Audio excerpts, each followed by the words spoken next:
Rajput tutorials में सत्र 2022-23 के लिए नए बैच होने जा रहे हैं प्रारंभ।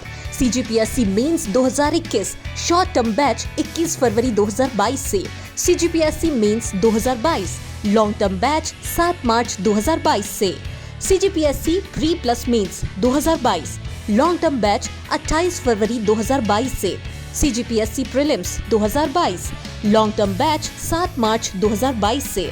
ये बैच ऑफलाइन और ऑनलाइन दोनों ही माध्यमों में उपलब्ध होंगे, जहां ऑफलाइन बैच में प्रवेश पर ऑनलाइन रिकॉर्डेड कोर्स निःशुल्क उपलब्ध कराई जाएगी। तो आज ही डाउनलोड कीजिए राजपूत ट्यूटोरियल्स का मोबाइल ऐप। नमस्कार, राजपूत ट्यूटोरियल्स के इस डिजिटल मंच पे आप सभी का स्वागत है। जैसा कि अपने नियत समय पर CGPSC प्री की परीक्षा आयोजित हुई, संभवतः मेंस की परीक्षा भी अपने निर्धारित समय पर आयोजित होगी।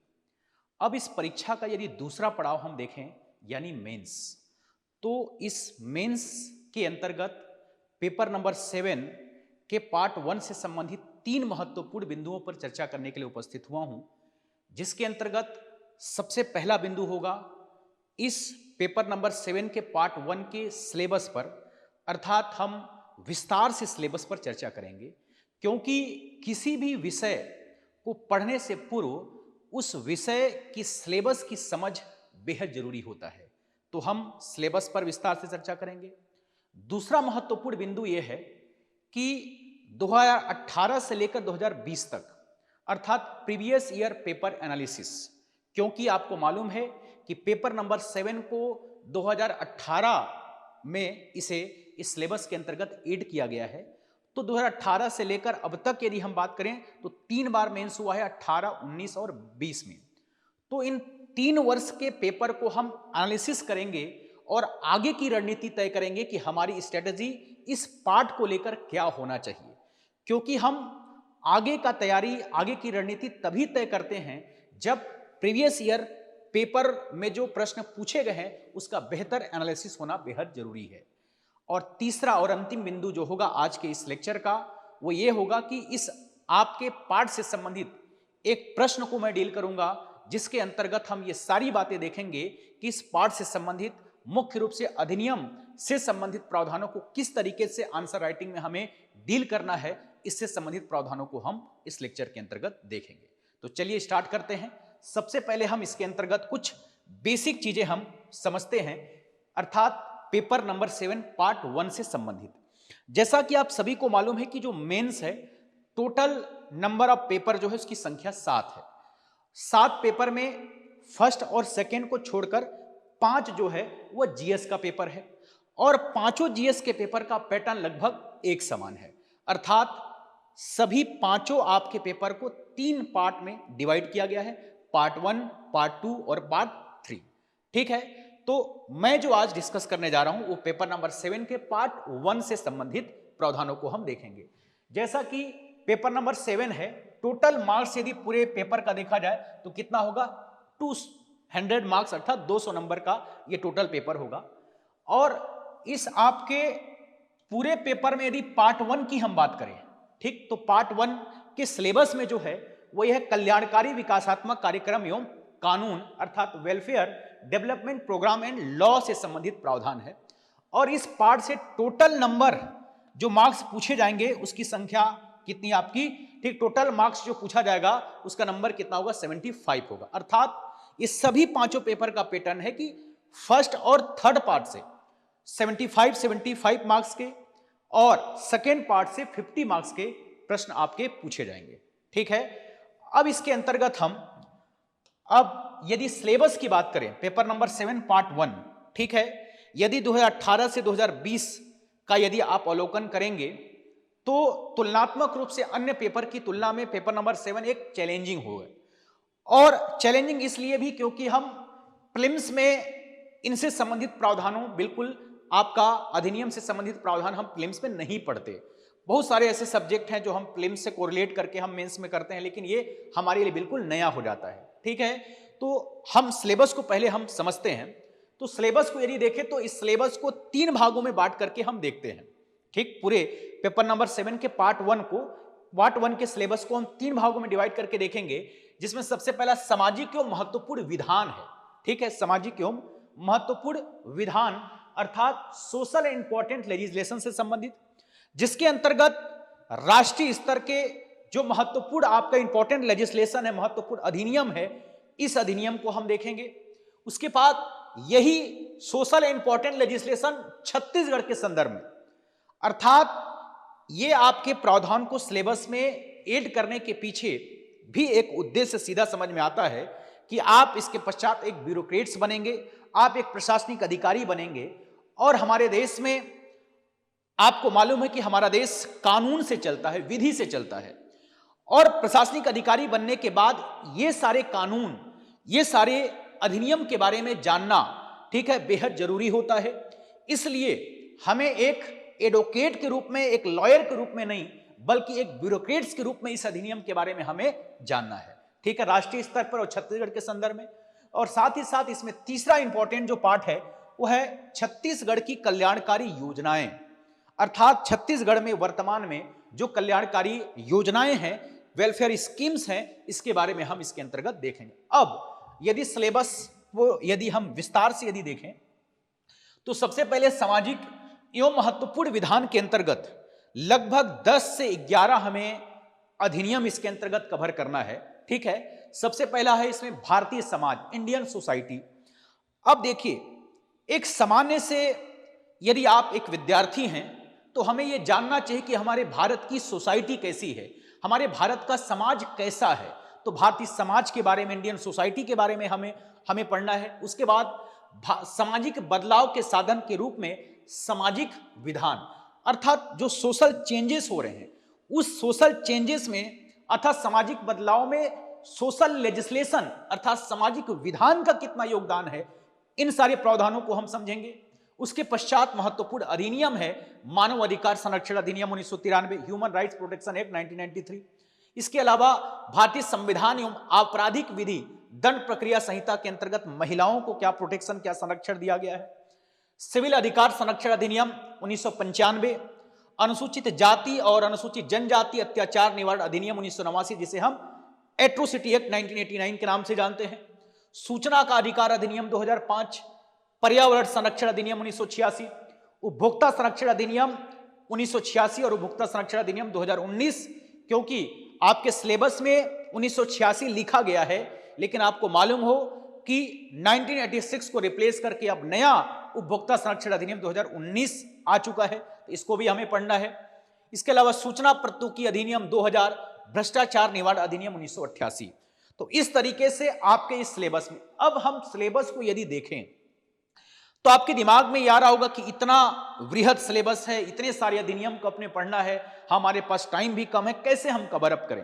तो आप देखिए, मानव अधिकार है, सिविल अधिकार है, सूचना का अधिकार है, पर्यावरण है, उपभोक्ता, ये सब कहीं ना कहीं जागरूकता का विषय है, ठीक। हमारी एक रिस्पॉन्सिबिलिटी भी होनी चाहिए, हमारा एक नैतिक दायित्व भी होना चाहिए कि हम इन अधिनियमों के बारे में जानें, क्योंकि आप एक ब्यूरोक्रेट्स के रूप में इन सब कानूनों को आपको समझना बेहद क्या है, जरूरी है, ठीक है। तो इस तरीके से सारे प्रावधानों को हम देखेंगे। उसके पश्चात यही सारी चीजें हम देखें छत्तीसगढ़ के संदर्भ में, ठीक है। तो छत्तीसगढ़ के संदर्भ में भी महत्वपूर्ण लेजिस्लेशन को हमें देखना है, जैसे टोनही प्रताड़ना अधिनियम है, ठीक है, वन से संबंधित अधिनियम है, तो कई सारे आपके अधिनियम इसमें हमें देखना है। और तीसरा जो ज्यादातर क्वेश्चन पूछा जा रहा है, छत्तीसगढ़ की कल्याणकारी योजनाएं, ठीक है। तो छत्तीसगढ़ की कल्याणकारी जो वर्तमान में राज्य सरकार की जो योजनाएं हैं, इन योजनाओं को भी हमें विस्तार से पढ़ना है। अब इसके पश्चात सिलेबस के बाद, अब यदि हम इस पेपर नंबर 7 के पार्ट 1 में नंबर ऑफ क्वेश्चन, वर्ड एवं मार्क्स को यदि देखें कि इस पार्ट से कितने नंबर के क्वेश्चन, ये संख्या कितना होगा, ठीक, कितने वर्ड में पूछे जाएंगे, यदि हम इसकी बात करें तो ध्यान दीजिएगा, ठीक। पार्ट 1 का जो आपका एक वेटेज है, तो पार्ट 1 के वेटेज यदि देखा जाए तो सबसे पहले 30 वर्ड, ठीक है, इस पार्ट से 30 वर्ड, इसके बाद 60 वर्ड, 100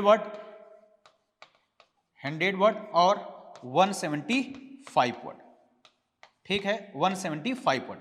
क्योंकि जो 100 वर्ड का है, 100 आपके वर्ड का 100 शब्द का जो क्वेश्चन है वो पार्ट 2 से पूछा जाएगा, पार्ट 1 और 3 से नहीं पूछा जाएगा। तो 30, 60, 100 और 175, मतलब हमें सबसे लॉन्ग आंसर जो है 175 वर्ड का लिखना है और सबसे शॉर्ट जो आंसर होगा वो 30 वर्ड का होगा। अब 30 शब्द का यदि क्वेश्चन की संख्या देखें, क्वेश्चन की संख्या, तो 8 क्वेश्चन, ठीक, 8 क्वेश्चन जो होंगे 30 वर्ड के होंगे।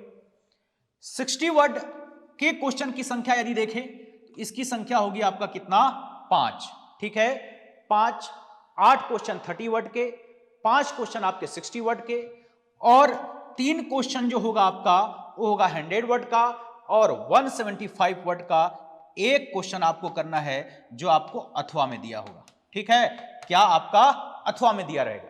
तो इस तरीके से यदि टोटल नंबर यदि हम देखें, टोटल नंबर, तो एक क्वेश्चन 2 नंबर का, तो 8 × 2 आपका कितना, 16 नंबर। उसी तरीके से हम यदि इसकी संख्या देखें तो 5 क्वेश्चन, एक क्वेश्चन 4 नंबर का, तो टोटल आपके नंबर कितने हो गए, 20। उसके पश्चात आपके 100 शब्द के जो क्वेश्चन है उसकी संख्या है 3, और ये एक होता है 8 नंबर का। इस तरीके से टोटल 24, और एक क्वेश्चन आपका कितना, 15 नंबर का, और ये हो गया आपका 15। इस तरीके से टोटल इस पार्ट से जो पूछा जाएगा वो कितना, 75 नंबर के क्वेश्चन पूछे जाएंगे। क्लियर है? अर्थात हमें 8 क्वेश्चन 2 नंबर वाले 30 शब्द में लिखना है, 5 क्वेश्चन 60 वर्ड में हमें लिखना है, 3 क्वेश्चन 100 शब्द में हमें लिखना है, और 175 शब्दों में एक क्वेश्चन हमें यहां से लिखना है जो अथवा में होगा। बाकी सभी आप सभी में अनिवार्य रूप से सारे क्वेश्चन करने होंगे, केवल और केवल जो आपके पास ऑप्शन होगा 175 वर्ड के अंतर्गत आपका ऑप्शन होगा। क्लियर है?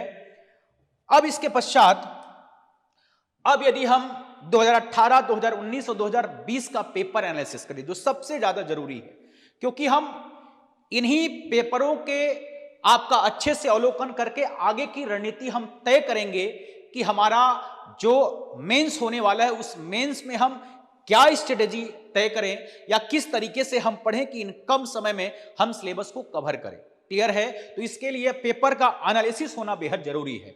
अब यदि देखिए तो सबसे पहले 2018, तो मैंने 2 मार्क्स 4, 8 और 175 सभी को हम कैटेगराइज करके इसमें अलग अलग अपन देखे हैं कि 2 नंबर के प्रश्न अर्थात 30 शब्द के प्रश्न 2018 में पूछे गए हैं, 2019 में, 2020 में पूछा गया है। उसको हम लोग टू द पॉइंट फिर इसी से संबंधित आगे की हम रणनीति को देखेंगे। 2018 की मैं बात करूं, 2018 में दंड प्रक्रिया संहिता, ठीक है, क्या आपका दंड प्रक्रिया संहिता 1973। अब आपको दिखाई दे रहा है कि इस क्रिमिनल प्रोसीजर कोड से 2018 में भी 2 नंबर में पूछा है, 2019 में भी 2 नंबर में पूछा है, 2020 में भी 2 नंबर में पूछा है। मतलब 18, 19 और 20 तीनों वर्ष इस अधिनियम से संबंधित आपके प्रश्न 2 नंबर में पूछे गए हैं, है ना। यहां पर सेक्शन पूछा 174, यहां पर आपके सेक्शन 200 पूछा है। मतलब इससे यह स्पष्ट है कि हमें आपके दंड प्रक्रिया संहिता से संबंधित आपके महत्वपूर्ण जो सेक्शन है, धाराओं हैं, उनके बारे में हमें जानना जरूरी है। क्लियर है? उसके पश्चात देखिएगा अगला क्वेश्चन, क्या बेईमानी या कपट पूर्वक तत्व कंप्यूटर संबंधित अपराध को गठित करने के लिए आवश्यक है? अर्थात आईटी एक्ट से क्वेश्चन पूछा गया है, ठीक। अर्थात 2 नंबर में आपके पार्ट 1 से संबंधित 2018 में केवल 2 क्वेश्चन, ध्यान दीजिएगा, केवल 2 क्वेश्चन अधिनियम से पूछा है और 6 क्वेश्चन आपका किससे, केवल योजनाओं से, है ना। 2018 में नई सरकार बनी, नई नई योजनाएं आई, तो उस योजनाओं से संबंधित आपके ढेर सारे प्रश्न थे, लगभग 6 प्रश्न, ठीक। टोटल क्या कितना आपके 6 प्रश्न केवल योजनाओं से। मतलब यह स्पष्ट है कि जो प्लान है या छत्तीसगढ़ राज्य सरकार की जो योजनाएं हैं, स्कीम है, यह स्कीम आपके प्रीलिम्स के दृष्टिकोण से भी महत्वपूर्ण है, मेंस के पेपर नंबर 7 के पार्ट 1 से संबंधित भी इंपॉर्टेंट है, या लगातार आप देख पा रहे हैं कि ऐसे में भी आपके स्कीम से क्वेश्चन लगातार पूछा जा रहा है। मतलब स्कीम्स बहुत इंपॉर्टेंट है जिसे हमें बहुत अच्छे से तैयार करना है। क्लियर है? योजना 19 की बात करें तो आपके दो क्वेश्चन यहां पर भी, ठीक 2 से 3 प्रश्न जो है 19 में भी अधिनियम से आया है, एक भारतीय दंड संहिता से, एक दंड प्रक्रिया संहिता से, एक आईपीसी, एक सीआरपीसी से, ठीक है। और आपका यहां पर भी लगभग 5 क्वेश्चन जो है योजनाओं से पूछा गया। 18 19 दोनों साल लगातार योजनाओं से पूछा गया है। क्लियर है? ठीक, जैसा कि अब यहां पर दंड प्रक्रिया संहिता 1973 की धारा 200, कस्टमरी लॉ क्या है, लॉ के बारे में पूछा गया है। जिला उपभोक्ता फोरम कितनी राशि की क्षतिपूर्ति का दावा किया जा सकता है, यह पूछा गया। टुन्ही से आप क्या समझते हैं? विशेष रूप से कमजोर जनजाति विकास अभिकरण के नाम। अब एक बात ध्यान रखिएगा, पेपर नंबर 7 का जो पार्ट 1 है, केवल यदि आप सिलेबस में जो लिखा हुआ यदि आप उसको पढ़ के जाएंगे तो बहुत सारे क्वेश्चन छूट जाएंगे, क्योंकि लगातार यहां से क्वेश्चन समस्याओं से, महिलाओं की समस्याओं के संदर्भ में, ठीक है, अनुसूचित जाति जनजातियों की समस्या, इसका संवैधानिक प्रयास, अर्थात इसके अंतर्गत संविधान से जुड़ी हुई प्रावधानों को भी हमें अच्छे से देखना है। अनुसूचित जाति जनजाति के कल्याण के लिए जो भी विभाग है, ठीक है, जो भी आपके प्राधिकरण हैं, इन सारे प्रावधानों से क्वेश्चन पूछा जा रहा है। जैसे आप देखिएगा, विशेष रूप से कमजोर जनजाति विकास अभिकरण के नाम लिखे, यह सामान्यतः आप छत्तीसगढ़ में इनको पढ़ते हैं। ये सारी चीजें कवर करना, और योजना से आपका 3 क्वेश्चन, मतलब 2018, 19 और 20 3 साल का यदि हम पेपर देखें तो 3 साल के पेपर में 2018 में योजना से 6 प्रश्न, 2019 में लगभग 5 प्रश्न, 2020 में लगभग 3 प्रश्न। इससे यह स्पष्ट होता है कि 2 नंबर वाले क्वेश्चन में 30 वर्ड में योजनाओं का वेटेज तुलनात्मक रूप से अधिनियम से ज्यादा है, और कम मेहनत में यहां पर आप बेहतर कर सकते हैं। अब अधिनियम की कोई सीमा नहीं है, चाहे आप जितना आप इसके अंतर्गत पढ़ सकते हैं। तो इससे संबंधित आपको ध्यान रखना है कि हमें योजनाओं पर अच्छे से फोकस करना है, खास करके आपके 30 वर्ड वाले प्रश्न में, अर्थात 30 शब्द वाले क्वेश्चन में। क्लियर है? अब उसके बाद हम बात करते हैं कि जो 60 वर्ड है, अर्थात 4 नंबर वाले क्वेश्चन में 2018, 19 और 20, अब इसमें भी हम तुलना करेंगे कि हमें किस आपके पॉइंट पे, अर्थात किस क्षेत्र में हमें फोकस करना है। ठीक है, तो देखिएगा यहां पर भी 2018 में घरेलू हिंसा की परिभाषा के अंतर्गत विभिन्न प्रकार की दुरुपयोग, ठीक है। 19 में आपका दंड प्रक्रिया संहिता, फिर से यहां धारा 151 को पूछा है। दंड प्रक्रिया संहिता 1973 की धारा 145। अब आप देखिए कि 2 नंबर वाले में तो इस अधिनियम से क्वेश्चन पूछा गया है, साथ ही साथ 4 नंबर वाले प्रश्न, अर्थात 60 वर्ड वाले आपके क्वेश्चन में भी यहां से प्रश्न पूछे जा रहे हैं। अर्थात यहां पर धारा 151 को पूछा गया, 2020 में धारा 145 को पूछा गया। ठीक है, अब घरेलू हिंसा की परिभाषा के अंतर्गत विभिन्न प्रकार के दुरुपयोग, राष्ट्रीय मानव अधिकार आयोग के कार्य पूछा है। मतलब 18 में एक बार फिर से क्या हो रहा है कि 4 नंबर वाले में अधिनियम से केवल 2 प्रश्न पूछे गए हैं और योजना से 3 क्वेश्चन पूछा गया है।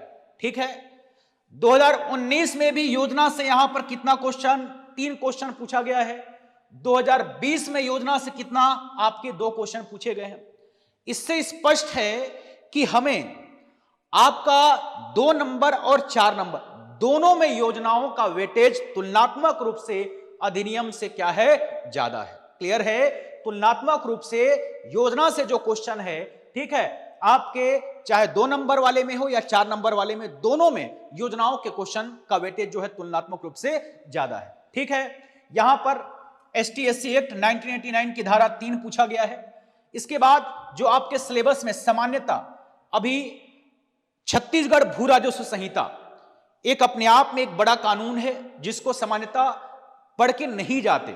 ठीक है, लेकिन 3 अधिनियमों से लगातार क्वेश्चन पूछे गए हैं।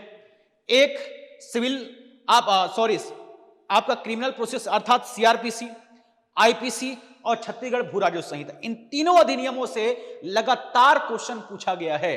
क्लियर है? तो दंड प्रक्रिया संहिता तो हमें अच्छे से पढ़ना ही है, हर साल आप प्रश्न देख रहे हैं, लगातार पूछा जा रहा है। अभी भू राजस्व संहिता से भी कंटिन्यू क्वेश्चन बन रहे हैं। ठीक है, बड़े प्रश्न पूछे गए भू राजस्व संहिता से, अभी हम देखेंगे 15 नंबर वाले में, तो उसे भी हमें बहुत अच्छे से करना है। अर्थात पूरे अधिनियम को तो नहीं कर सकते, लेकिन एक प्रशासनिक अधिकारी के तौर पर जो इससे संबंधित महत्वपूर्ण प्रावधान है उसको हमें अच्छे से कंप्लीट करना है। क्लियर है? अब राज्य के जनजातीय सलाहकार सलाहकार परिषद पर एक लेख लिखिए। देखिए अब इसे हम सामान्यतः ये आपके पार्ट 1 से संबंधित प्रावधानों को नहीं पढ़ते, लेकिन क्वेश्चन आया है जनजातीय सलाहकार परिषद पर एक लेख लिखिए। अर्थात जनजातियों के कल्याण के लिए, जनजातियों के विकास के लिए जितने भी, चाहे वो अभिकरण हो, ठीक है, या आपका परिषद हो, या सारे प्रावधानों से संबंधित क्वेश्चन यहां पर पूछा जा रहा है, तो इन सब पक्षों को भी हमें बेहतर रूप से ध्यान रखना है। क्लियर है? बाकी मैं बार बार बोल रहा हूं कि आपका 2 नंबर और 4 नंबर वाले प्रश्न में योजनाओं का वेटेज तुलनात्मक रूप से क्या है, आपका ज्यादा है। क्लियर है? ये रहा आपका 4 मार्क्स। अब इसके बाद यदि हम बात करें 2018, ठीक है, 19-20 में 8 मार्क्स अर्थात 100 शब्द वाले प्रश्न किस प्रकार से पूछे गए हैं। तो 100 आपके वर्ड में आरटीआई एक्ट 2005, ठीक, के अंतर्गत कौन कौन सी सूचनाओं को प्रकट किए जाने से छूट है, यह क्वेश्चन पूछा गया है। हिंसा पीड़ित महिलाओं के लिए सखी वन स्टॉप सेंटर किस प्रकार से, ये भी सामान्यतः छत्तीसगढ़ से संबंधित प्रावधानों के अंतर्गत हम ले सकते हैं। किसान कर्ज माफी योजना, मतलब 2018 में सबसे ज्यादा लगभग 70 से 80 प्रश्न जो आपके क्वेश्चन हैं वो योजनाओं से आपका पूछा गया है। क्लियर है? तो देखिए अब 2018 की बात करें तो ये सखी वन स्टॉप सेंटर हो गया या किसान कर्ज माफी योजना, ये भी योजनाओं के अंतर्गत ही आएगा। तो इस तरीके से ये दोनों प्रश्न भी योजनाओं से संबंधित हम ले सकते हैं। और एक से संबंधित आपका क्या आया है, आरटीआई एक्ट 2005 के अंतर्गत कौन कौन से आपकी ऐसी सूचना है जिसे प्रकट किए जाने से छूट है। इसको हम आपके जब हम अधिनियम पढ़ेंगे तो इन सारी बातों को देखें, कौन कौन से आपके सूचनाओं को प्रकट किए जाने का छूट है। उपभोक्ता संरक्षण अधिनियम 1986 की विवेचना कीजिए, ठीक है, जो आपका कंज्यूमर प्रोटेक्शन राइट्स है, ठीक है, उपभोक्ता संरक्षण आपका एक्ट है 1986, उसकी हमें विवेचना करनी है। अब चूंकि वर्तमान में 1986 को रिप्लेस करके 2019 का अधिनियम आ चुका है, तो हम 2019 और 86 को कोरिलेट करके आपको तुलनात्मक रूप से हम पढ़ेंगे। महिलाओं के शैक्षणिक विकास के लिए संवैधानिक उपाय, मैंने पहले बताया कि महिलाओं के डेवलपमेंट के लिए, अनुसूचित जाति जनजातियों के विकास के लिए, इससे संबंधित जो संवैधानिक प्रावधान है, कॉन्स्टिट्यूशनल प्रोविजन है, इससे संबंधित लगातार क्वेश्चन पूछा जा रहा है। अब देखिए आप कहेंगे कि 102 संविधान संशोधन अधिनियम 2018 पूछा गया है ना, कि 102 कॉन्स्टिट्यूशन, आपका कॉन्स्टिट्यूशन जो आपका एक्ट है, अधिनियम है, इससे संबंधित प्रश्न 2019 और 2020 दोनों में पूछा गया। 18 में 102 कॉन्स्टिट्यूशन अमेंडमेंट 2018 से संबंधित प्रावधान, यहां पर 102 कॉन्स्टिट्यूशन अमेंडमेंट 2018 के 338 बी क्या है इसके बारे में पूछा गया है। 100 शब्द में 8 नंबर में लगातार क्वेश्चन आपके 18-19 दोनों में पूछा गया है। इसके अलावा अनुसूचित क्षेत्र के उद्देश्य, ट्राइबल एरिया के उद्देश्य और लाभ पूछा है। एसटी के आर्थिक विकास के लिए किए गए संवैधानिक उपाय। आपको इन क्वेश्चन को देखने के बाद यह समझ में आ रहा होगा कि हम सीधे सीधे अधिनियम को पढ़कर चले जाते हैं, लेकिन क्वेश्चन का पैटर्न देखिए, ठीक, वर्तमान घटनाओं से, वर्तमान जो समस्याएं हैं उससे संबंधित कोरिलेट करके क्वेश्चन पूछा जा रहा है। अब ये दोनों आपका क्वेश्चन संविधान का है, ठीक, आर्थिक विकास के लिए किए गए संवैधानिक प्रयास, ये भी संविधान से संबंधित है। महिलाओं के शैक्षणिक विकास के लिए संवैधानिक विकास, ये भी संविधान से। अर्थात इस आपके पार्ट में संविधान से संबंधित प्रावधानों को भी ज्यादातर क्वेश्चन पूछा जा रहा है। क्लियर है? तो इस तरीके से 18, 19, 20, तो 8 नंबर वाले क्वेश्चन में यदि हम बात करें तो अधिनियम के साथ साथ हमें वर्तमान में महिलाओं के विकास के लिए, अनुसूचित जाति जनजातियों के विकास के लिए संविधान में क्या प्रयास किया गया है, ठीक है, या इनके डेवलपमेंट के लिए राज्य सरकार क्या प्रयास करे, इन सारे बिंदुओं पर इसके अंतर्गत आपका क्वेश्चन पूछा गया है। क्लियर है? अब इसके बाद हम बड़े प्रश्न की बात करें, ठीक, अर्थात 15 नंबर।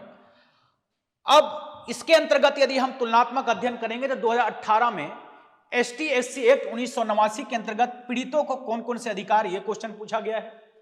छत्तीसगढ़ शासन द्वारा बच्चों में कुपोषण की मुक्ति के लिए किए जा रहे प्रयासों का वर्णन कीजिए। मतलब यहां पर एक अधिनियम से और अथवा में छत्तीसगढ़ की एक बड़ी समस्या, अर्थात बच्चों में कुपोषण मुक्ति के लिए क्या क्या छत्तीसगढ़ सरकार के द्वारा प्रयास किया जा रहा है, यह क्वेश्चन पूछा जा रहा है। 19 में छत्तीसगढ़ भू राज्य संहिता 1959 की धारा 170 को समझाइए, जो आपके अनुसूचित जाति जनजातियों के जो आपके लैंड से संबंधित, भूमि से संबंधित प्रावधान है, इसको आपके 170 को समझाने की बात कही जा रही है। छत्तीसगढ़ ग्रामीण क्षेत्र में महिलाओं की मुख्य समस्या क्या है, राज्य सरकार द्वारा इन समस्याओं से निपटने हेतु लागू की गई प्रमुख योजनाएं क्या है। अब देखिए, एक तो अधिनियम से क्वेश्चन आ रहा है, लेकिन अथवा में छत्तीसगढ़ से संबंधित समस्याओं को क्वेश्चन आ रहा है। आप ध्यान दीजिएगा, यहां पर बच्चों के कुपोषण की मुक्ति के लिए किए जा रहे प्रयास पूछ रहे हैं। यहां पर ग्रामीण क्षेत्र में महिलाओं की मुख्य समस्या क्या है एवं राज्य सरकार को इन समस्याओं से निपटने और लागू की गई प्रमुख योजनाएं क्या हैं, यह पूछा जा रहा है। इसके बाद छत्तीसगढ़ शासन की आदिम जाति अनुसूचित जाति विकास विभाग के दायित्व एवं दायित्वों पर प्रकाश डालिए और छत्तीसगढ़ भू राज्य संहिता 1959 की धारा 170 ख। अब इससे हमें क्या निष्कर्ष निकलता है कि 2018, 2019 और 2020 तीनों में एक क्वेश्चन 15 नंबर में अधिनियम से आ रहा है और अथवा में सामान्यतः छत्तीसगढ़ की समस्याओं से संबंधित और समस्या के साथ साथ उनके विकास में राज्य सरकार का योगदान, इससे संबंधित क्वेश्चन आ रहा है। क्योंकि यहां पर देखिए, कुपोषण से मुक्ति के लिए यहां पर आ रहा है, ग्रामीण क्षेत्र में महिलाओं की मुख्य समस्या क्या है, राज्य सरकार द्वारा इन समस्याओं से निपटने और लागू करने के लिए प्रमुख योजनाएं। यहां पर आदिम जाति तथा अनुसूचित जाति विकास विभाग के दायित्व, किस प्रकार से उनकी रिस्पॉन्सिबिलिटी है, उस पर प्रकाश डालने के लिए क्वेश्चन आ रहा है। अर्थात एक क्वेश्चन अधिनियम से और एक क्वेश्चन छत्तीसगढ़ की प्रमुख समस्याएं या छत्तीसगढ़ से स्तर की जो महत्वपूर्ण प्रावधान है, उससे क्वेश्चन पूछा जा रहा है। तो सामान्यतः हम क्या करते हैं, ये वाले पार्ट को हम अधिनियम सीधे पढ़कर चले जाते हैं, लेकिन ज्यादातर क्वेश्चन कहां से आ रहा है, किस तरीके से क्वेश्चन पूछा जा रहा है, इसको जब तक आप बेहतर रूप से नहीं समझेंगे तब तक आप अच्छा आंसर या उस प्रावधानों को अटेम्प्ट नहीं कर सकते। क्लियर है? तो इस तरीके से हमारी रणनीति होगी कि जो प्रीवियस ईयर क्वेश्चन पूछा गया है उसी तरीके से हम आगे के प्रावधानों पर हम डिस्कस करेंगे। क्लियर है? अब हम तीसरा बिंदु, जो एक क्वेश्चन है जो 2018 मेंस में पूछा गया है, इस क्वेश्चन को हम डील करेंगे और देखेंगे 30 शब्द, 60 शब्द, 100 शब्द, 175 शब्द में हमें इससे संबंधित प्रावधान यदि आते हैं तो हमें कैसे डील करना है। अब देखिए, अन्य सब्जेक्ट की तुलना में इस सब्जेक्ट को डील करने का तरीका थोड़ा हटके होगा, क्योंकि यहां से प्रावधान अधिनियम से संबंधित जो भी प्रावधान आपसे पूछ रहा है, अब मान लीजिए छत्तीसगढ़ भू राज्य संहिता की धारा 170 पूछा है तो 170 में जो प्रोविजन है आपको उसी को बताना है। 170 ख पूछ रहा है तो 170 ख के प्रावधानों को बताना है। अब यहां पर मैंने क्वेश्चन लिया है, कि अनुसूचित जाति अनुसूचित जनजाति अत्याचार निवारण अधिनियम 1989 के अंतर्गत पीड़ितों को कौन कौन से अधिकार हैं, पीड़ितों को कौन कौन से अधिकार दिए गए। अब सीधे तौर पर इस अधिनियम के अंतर्गत जो पीड़ित है उसे क्या अधिकार प्रदान किया गया, सीधे आपको बताना। इसमें आप घुमावदार प्रश्न नहीं है, सीधे यदि आपको मालूम है कि क्या क्या अधिकार है तो आप आसानी से इसका आंसर लिख सकते हैं। क्लियर है? चलिए, ये जो क्वेश्चन है आपका 15 नंबर, 15 नंबर में क्वेश्चन पूछा गया, अर्थात कितना 175 वर्ड के अंतर्गत इसको अपने को डील करना है। ठीक है, चलिए देखते हैं इसका आंसर। अब आंसर के अंतर्गत किस तरीके से हमें डील करना है, इस सारी प्रावधानों को देखिएगा। क्वेश्चन अनुसूचित जाति अनुसूचित जनजाति अत्याचार निवारण अधिनियम के अंतर्गत पीड़ितों को कौन कौन से अधिकार दिए गए हैं। ठीक है, तो इसके अंतर्गत देखिएगा, अनुसूचित जाति एवं अनुसूचित जनजाति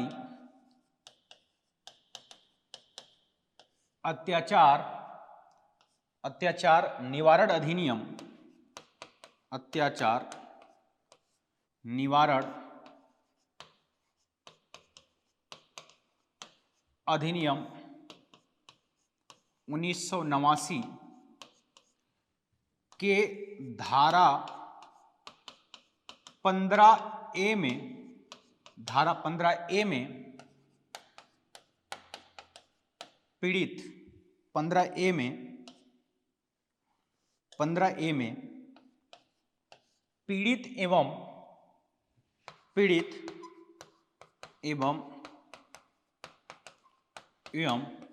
साक्षियों के अधिकार बताए गए हैं।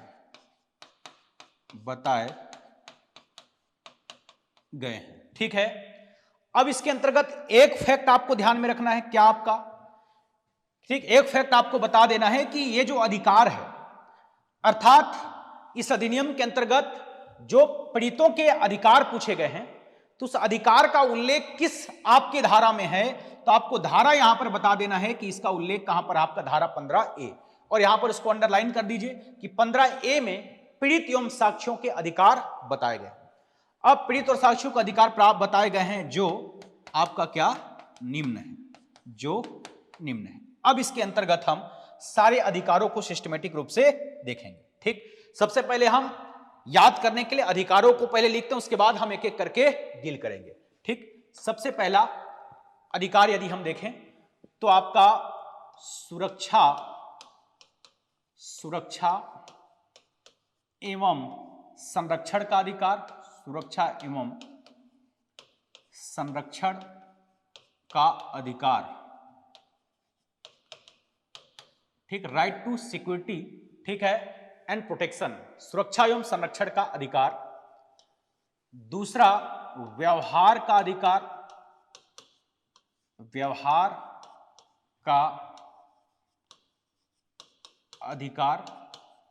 का अधिकार। तीसरा सूचना का अधिकार, सूचना का अधिकार,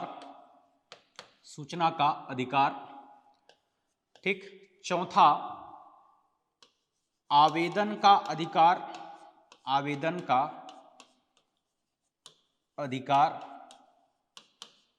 का अधिकार। पांचवा कार्यवाही सुनने का अधिकार, कार्यवाही सुनने का अधिकार।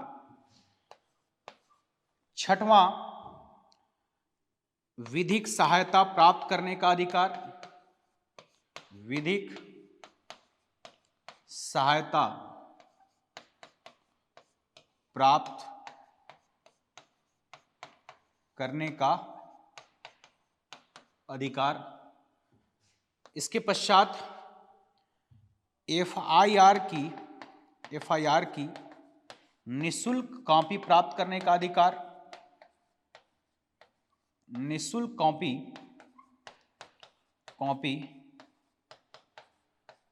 प्राप्त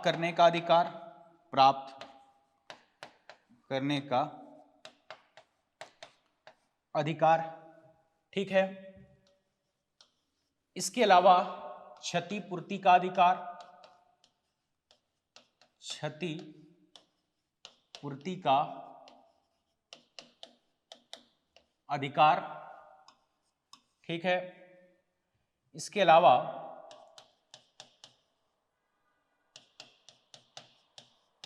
चिकित्सकीय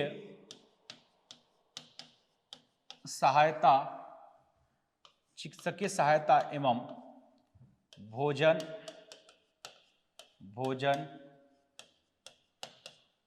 कपड़ा, ठीक, भोजन, कपड़ा, परिवहन, भरण पोषण का अधिकार, भरण पोषण का अधिकार। ये आपके पॉइंट हैं, ठीक है। ये कम से कम बड़े प्रश्न यदि आते हैं तो आपको पेपर में पहले पॉइंट को इसके बाद डील नहीं करना। मैं पहले इस तरीके से ध्यान रखने के लिए मैंने लिखा है कि सुरक्षा एवं संरक्षण का अधिकार, उसके पश्चात व्यवहार का अधिकार, सूचना का अधिकार, आवेदन करने का अधिकार, कार्यवाही सुनने का अधिकार, विधिक सहायता प्राप्त करने का अधिकार, एफआईआर की निःशुल्क कॉपी प्राप्त करने का अधिकार, क्षतिपूर्ति का अधिकार, चिकित्सकीय सहायता अर्थात मेडिकल हेल्प, एवं भोजन, कपड़ा, परिवहन, भरण पोषण का अधिकार। ये जो है मुख्य रूप से इस अधिनियम के अंतर्गत पीड़ित को प्राप्त अधिकार है। अब इस अधिकार के अंतर्गत चूंकि 175 वर्ड का क्वेश्चन है, अब यदि हम इसके अंतर्गत आगे देखें तो एक एक करके पहले हम इसको डील करेंगे, ठीक है। तो सबसे पहला हमारा जो अधिकार इसके अंतर्गत हमने देखा कि आपका सुरक्षा एवं संरक्षण का अधिकार, ठीक, सुरक्षा एवं संरक्षण, सुरक्षा एवं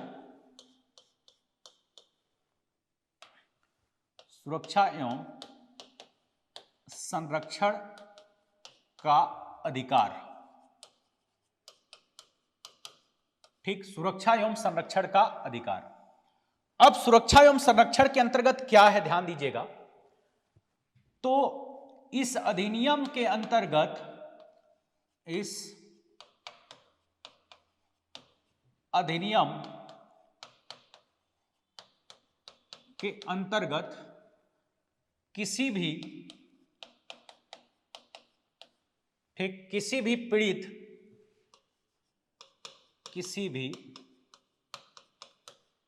पीड़ित,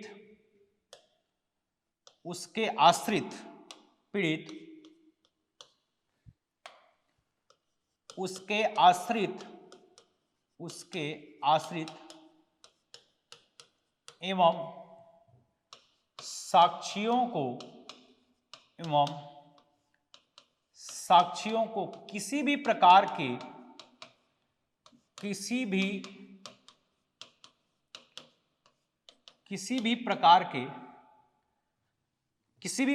के उत्पीड़न,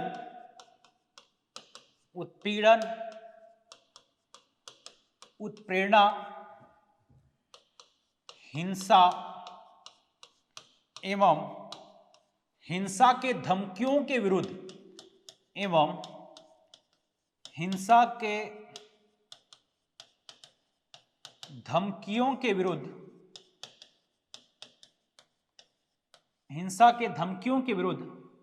सुरक्षा एवं संरक्षण का अधिकार होगा। सुरक्षा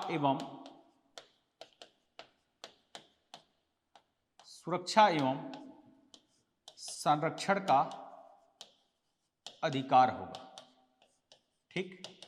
ध्यान दीजिएगा, इसमें इस अधिनियम के अंतर्गत राज्यों को यह कर्तव्य दिया गया।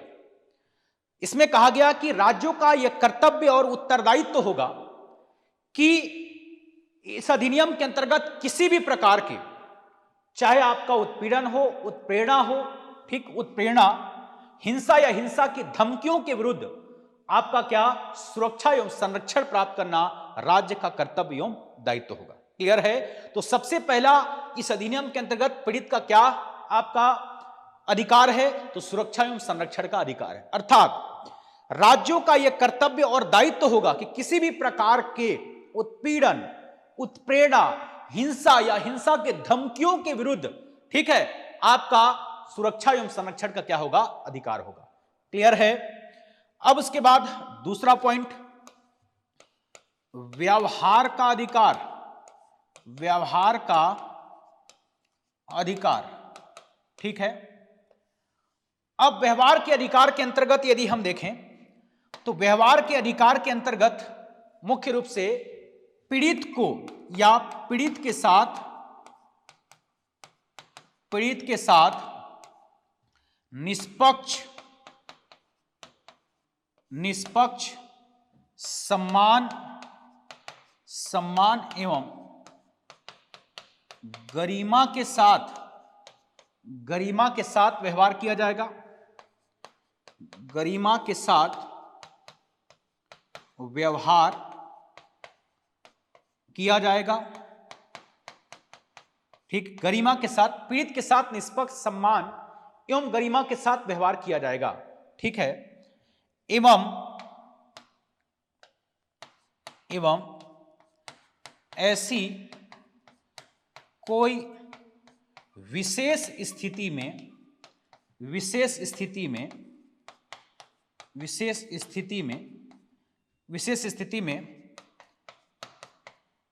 पीड़ित के पीड़ित के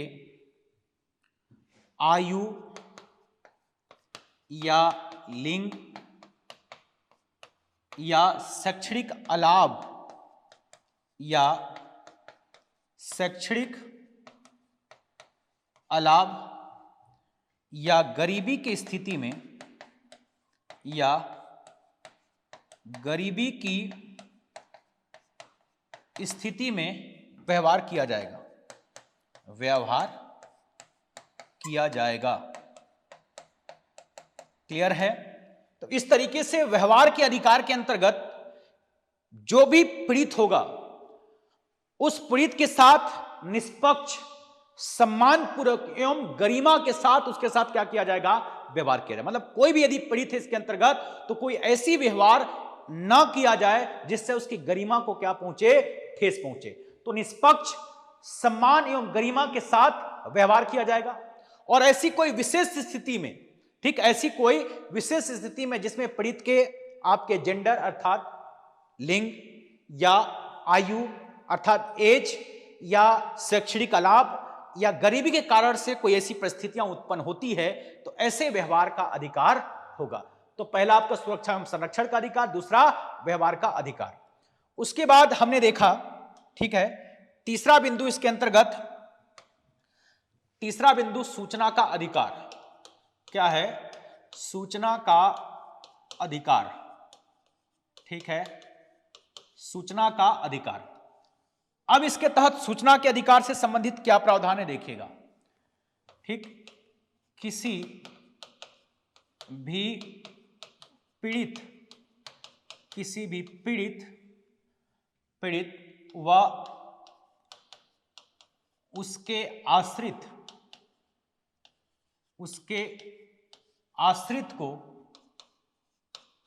को न्यायालय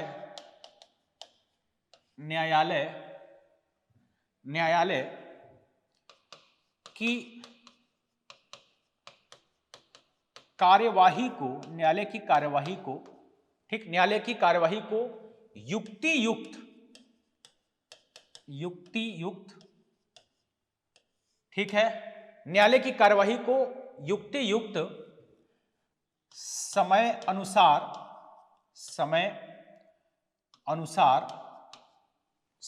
अनुरूप या समय अनुसार युक्तियुक्त तार्किक, एक शब्द और इसमें लिखेंगे, युक्तियुक्त तार्किक एवं समय अनुसार सूचना का अधिकार होगा, सूचना का अधिकार होगा, जिसमें जमानत की प्रक्रिया भी सम्मिलित है, जिसमें जमानत की प्रक्रिया भी सम्मिलित है, जमानत की प्रक्रिया भी सम्मिलित है। ठीक है, यह सूचना लोक अभियोजन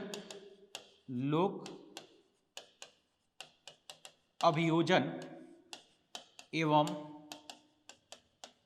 राज्य सरकार के द्वारा दिया जाएगा, राज्य सरकार के द्वारा दिया जाएगा। क्लियर है?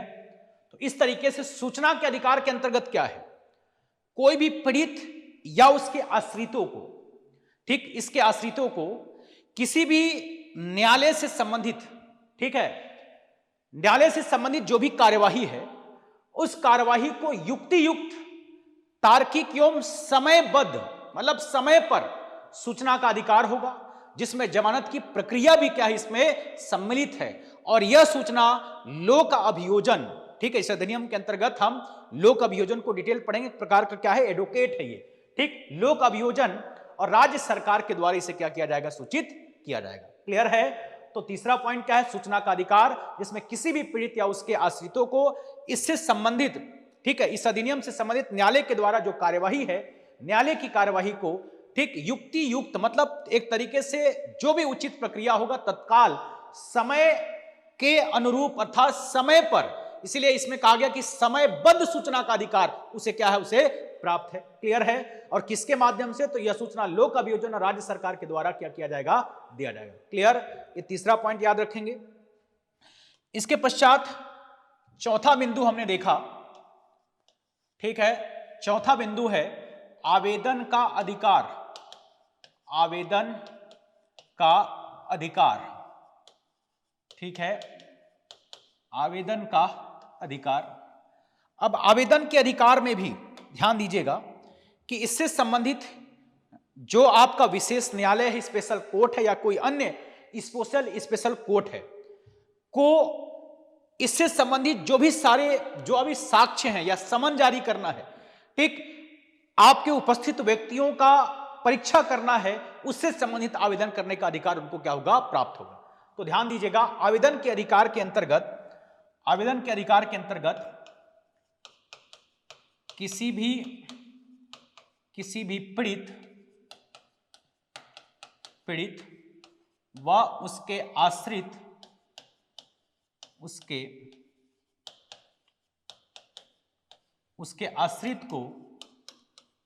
को विशेष न्यायालय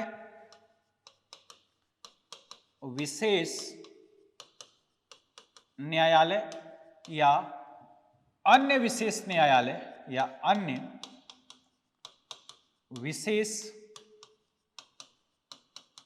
न्यायालय, ठीक, विशेष न्यायालय या अन्य विशेष न्यायालय को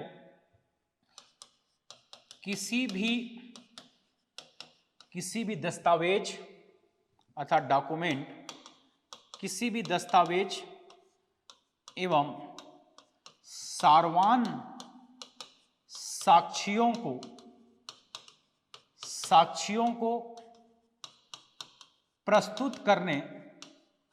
प्रस्तुत करने एवं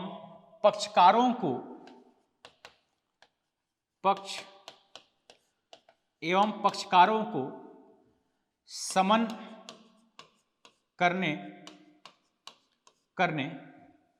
समन करने व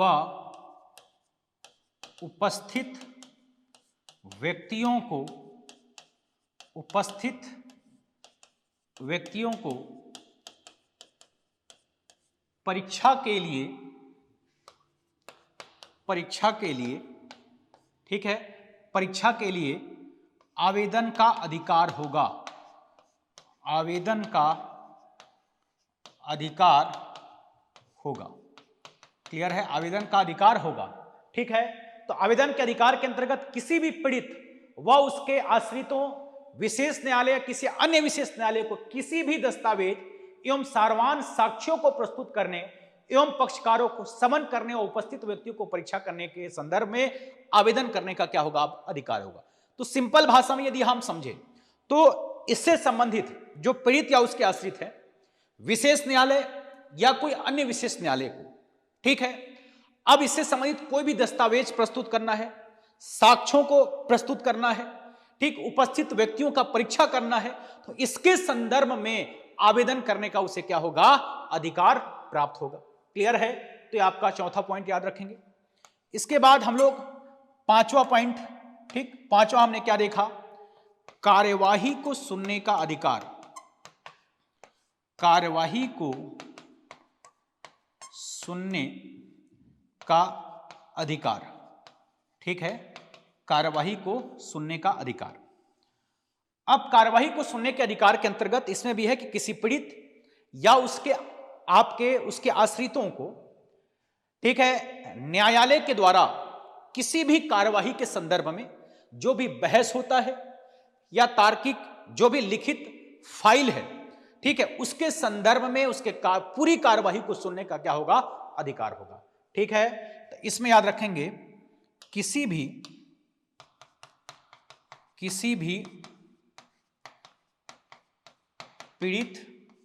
पीड़ित व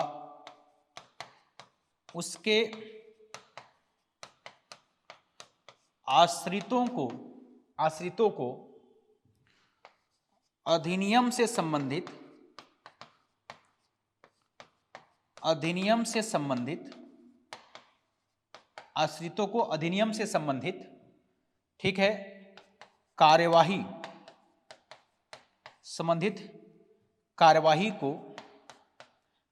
को सुनने का अधिकार होगा,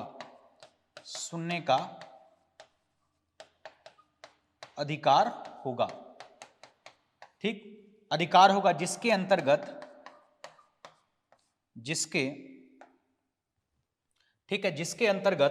ध्यान दीजिएगा, जिसके अंतर्गत, ठीक है, जिसके अंतर्गत आपका बहस एवं लिखित तर्क फाइल से संबंधित सभी कार्यवाही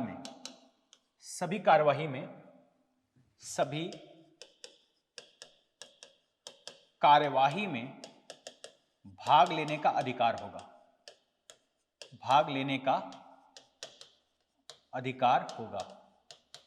ठीक है, या सम्मिलित होने का अधिकार होगा। क्लियर है? इस तरीके से जो पांचवा बिंदु है, कार्यवाही को सुनने का अधिकार, तो किसी भी पीड़ित या उसके आश्रितों को अधिनियम से संबंधित कार्यवाही को सुनने का अधिकार होगा, जिसके अंतर्गत हमने देखा कि बहस या लिखित तर्क फाइल से संबंधित सभी जो भी कार्यवाही है उसको उसे भाग लेने या उसे सुनने का क्या है, अधिकार है। इसके अलावा हमने अगला बिंदु इसके अंतर्गत हमने देखा था कि विधिक सहायता प्राप्त करने का अधिकार, क्या विधिक सहायता प्राप्त करने का अधिकार, विधिक सहायता प्राप्त करने का अधिकार, ठीक है। विधिक सहायता प्राप्त करने का अधिकार जो है इस अधिनियम के अंतर्गत एक अधिकार है, और इसे किसके माध्यम से, तो लोक अभियोजन के माध्यम से, ठीक है, विधिक सहायता प्राप्त करने का उसे क्या होगा, अधिकार होगा। किसके माध्यम से, लोक अभियोजन के माध्यम से। इसके बाद हमने देखा क्या, ठीक है, एफआईआर की निशुल्क कॉपी प्राप्त करने का अधिकार, एफआईआर की निशुल्क कॉपी प्राप्त करने का अधिकार, निशुल्क कॉपी प्राप्त करने का अधिकार, ठीक है, एफआईआर की निशुल्क कॉपी प्राप्त करने का अधिकार है। यह भी पीड़ित का एक प्रमुख क्या है, अधिकार है।